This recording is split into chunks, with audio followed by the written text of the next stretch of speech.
637 từ gói gọn trong một bài luận đã thay đổi hoàn toàn cuộc đời của mình. Hoặc bài luận tiếng Anh không Bin? Bin nghe bài luận tiếng Anh không? Có à? Thế ngồi ngoan thế. Chào các bạn, mình là Vừng. Mình hiện đang là sinh viên của trường đại học Cornell và đây là video thứ 2 trong series Hành trình Apply học bổng. Một series mà mình sẽ chia sẻ tường thuật cho các bạn tất cả những kinh nghiệm và thông tin mình đã gặt hái được trong quá trình mình tự tìm hiểu về những học bổng du học. Chủ đề chính của video ngày hôm nay chính là bài luận, một thứ mà tất cả các bạn dù du học ở nước nào và loại học bổng nào đi chăng nữa hầu như đều phải chuẩn bị và trải qua. Làm thế nào để chúng ta có thể kể được câu chuyện của bản thân gói gọn trong vòng 650 từ và thuyết phục nhà tuyển sinh rằng chúng ta là một người đặc biệt trong khi họ phải đọc tới hàng trăm và hàng nghìn bài luận mỗi ngày. Điểm qua một chút về kinh nghiệm của mình thì mình đã có kinh nghiệm bắt đầu viết luận từ năm lớp 9 khi mà mình apply học bổng du học vào cấp 3 ở hệ thống trường UWC, hệ thống liên kết thế giới. Và sau đó khi vào cấp 3 thì mình lại bắt đầu chuẩn bị những bài luận để có thể apply cho hồ sơ du học đại học ở Mỹ. Và kết quả là những trường mà mình đỗ, trong 10 trường đấy thì đều có học bổng từ 70% tới 100% và kèm theo cả vé máy bay nữa. Và đặc biệt là ở cuối video sẽ có những tip xương máu mà mình đã rút ra được từ trong quá trình viết bài luận thật là dài này, nên các bạn hãy chờ đón xem nhé.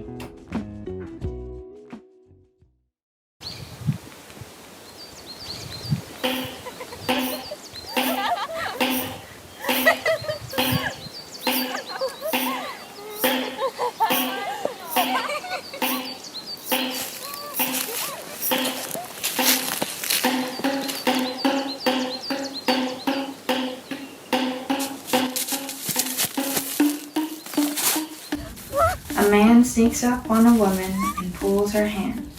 The woman attempts to free herself, but the man does not let her go.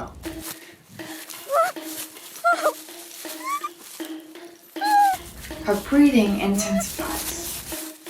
The drum beats grow louder. Then, silence. On a black screen, the words appear in northern Vietnam. Good Phúc is a tradition where men publicly seize women to become their wives. When my teacher turned the lights back on, I saw the stunned faces of my classmates. I thought I had succeeded in shining a light on this custom. However, then came the questions. Are you afraid of getting captured like that? No, I explained. The tradition is practiced by the Hmong Hill tribe in remote mountain villages. Have you ever been there? Stumbling a bit, I explained that since I lived far from home, my only possible sources were online newspaper and social media. The class seemed unimpressed by the answer, and admittedly, so was I. I realized that in my attempt to bring this marriage custom to my international peers, I had unwittingly committed ethnocentrism. As a part of the King ethnic majority, I had learned about the practice only from King resources and adopted King perspectives. The King words Good Phúc translated to bride stealing, which suggested illegality. My understanding was biased from the start. I wanted to overcome my narrow-minded notions about this practice and understand how the Hmong themselves view it. Thus, once school finished, I made my way to the hills of northern Vietnam, bringing only my camera along in hopes that I could decipher and possibly redeliver the truth about the custom. Over 2 trips, I managed to interview several people. A local leader claimed that the king had mistranslated the practice. A more accurate term would be bride-taking, which doesn't imply coercion. A school principal said that the Hmong women feigned resistance to prove their dignity to their future husbands' families. In actuality, the families had already arranged the marriage. Their explanations made me appalled at my own ignorance. However, when I interviewed an 11-year-old girl, I heard a different story. Though she confirmed what the man said, she also told me about a much more shocking practice that followed bride-taking. A 3-day house arrest period for women to mentally prepare for becoming a wife. She claimed that this period had led to many suicides. She feared marriage.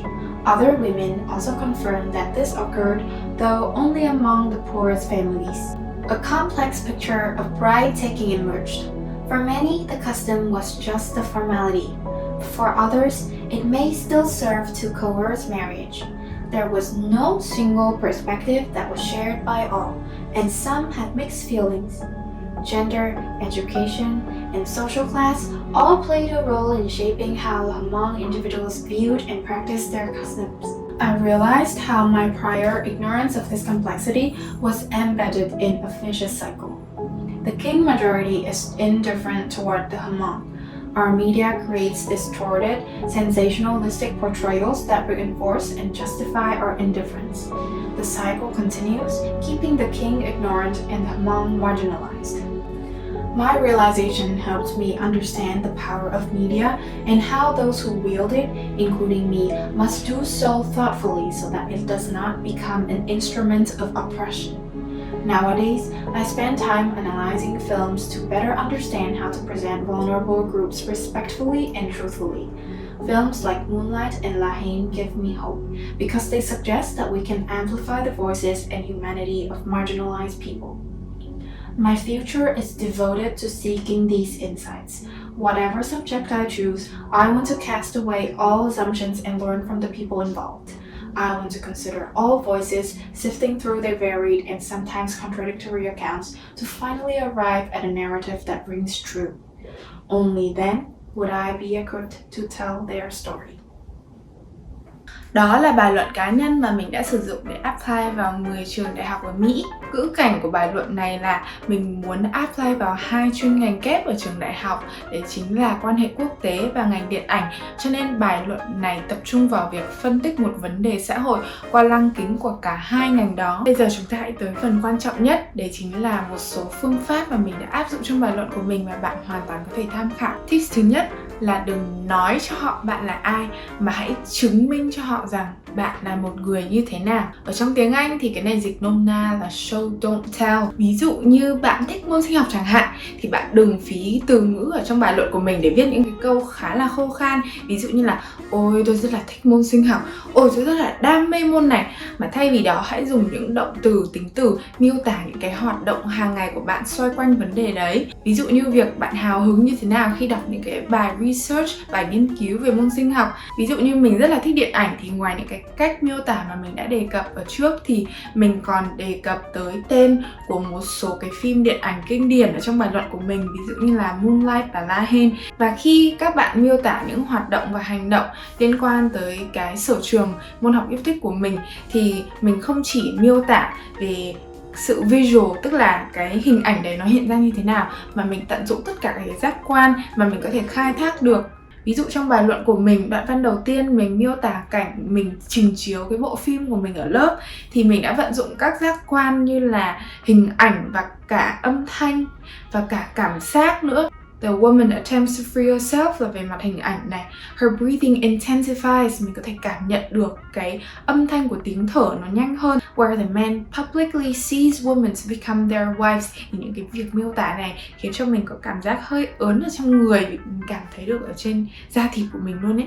Việc tận dụng những cái giác quan đấy sẽ khiến cho ngữ cảnh của bài văn của bạn được cụ thể hơn và cách miêu tả sinh động hơn, và dẫn dắt cái người tuyển sinh, một người nước ngoài mà bạn không hề quen biết, nhưng họ có thể bị cuốn vào câu chuyện của bạn một cách thật là tự nhiên. Cái phương châm thứ hai mà mình tuân theo ở trong bài luận của mình đấy là một cái tốt còn hơn 10 cái dở. Điều này có nghĩa là bạn chỉ cần nhấn mạnh một thông điệp duy nhất về con người và bản thân bạn trong bài luận này, bởi vì nó không phải là một cái CV, không phải là một cái resume để bạn có thể khoe tất cả các cái kinh nghiệm của bạn ở trong cuộc đời của bạn ra. Nếu bạn thực sự muốn đề cập tới nhiều hoạt động thì hãy đảm bảo rằng có một sự liên kết thật là chặt chẽ tới từng hoạt động đấy và chứng minh cho họ thấy là qua từng hoạt động một thì bạn đã lớn lên, trưởng thành như thế nào trong suy nghĩ của mình, và từ đó có thể đóng góp được gì nhiều hơn trong tương lai. Hai mẹo cuối cùng là hai mẹo rất là thiết thực và technical. Thì mẹo thứ tư đấy chính là về việc vocabulary, ngôn ngữ mà bạn sử dụng trong bài luận của mình. Trái lại với việc bạn viết bài luận phân tích dành cho những cái chứng chỉ tiếng Anh, ví dụ như là IELTS và TOEFL, thì đây không phải là một sân chơi để bạn cố tình nhét những cái từ hoa mỹ và phức tạp vào để có thể cho người ta biết là ôi mình biết những cái từ tiếng Anh phức tạp như thế nào. Thay vì việc sử dụng những từ ngữ quá là phức tạp mà làm mất đi cái sự chân thật của bài luận của bạn, thì bạn có thể tham khảo một số cách sau để làm cho bài luận nổi bật. Ví dụ như về mặt cấu trúc, thì một người bạn rất là thân của mình đã apply vào ngành điện ảnh, và bài luận đấy bạn đã viết câu chuyện của mình dựa trên cấu trúc là một cái kịch bản. Thì bạn đã tuân theo những cái quy tắc cách dòng xuống dòng hay là lời thoại của nhân vật, y như việc bạn đang viết một kịch bản vậy. Cái cuối cùng, cái thứ 5 là một số nguồn thông tin và tư liệu miễn phí các bạn có thể tham khảo trên mạng internet để có thêm kiến thức về việc viết bài luận. Cái mình tham khảo nhiều nhất thì chính là thread Applying to College ở trên Reddit. Thì trong cái thread này sẽ có những cái thread nhỏ hơn, đặc biệt là về việc bài luận thì sẽ có một số người họ thích đăng cái bài luận của họ lên, và nếu như nó hay thì nó sẽ được upvote và bạn có thể truy cập cái bài luận đấy và đọc để tham khảo một cách dễ dàng. Đó là tất cả những cái thông tin mà mình đã ấp ủ bao lâu nay để hôm nay có thể chia sẻ cho các bạn về việc viết bài luận bước đầu tiên ở trong hồ sơ du học như thế nào. Nếu bạn đang có ý định đi du học thì hãy đón chờ những video sau trong series này. Cảm ơn mọi người đã xem và chúc các bạn viết được một bài luận thật là thành công nha.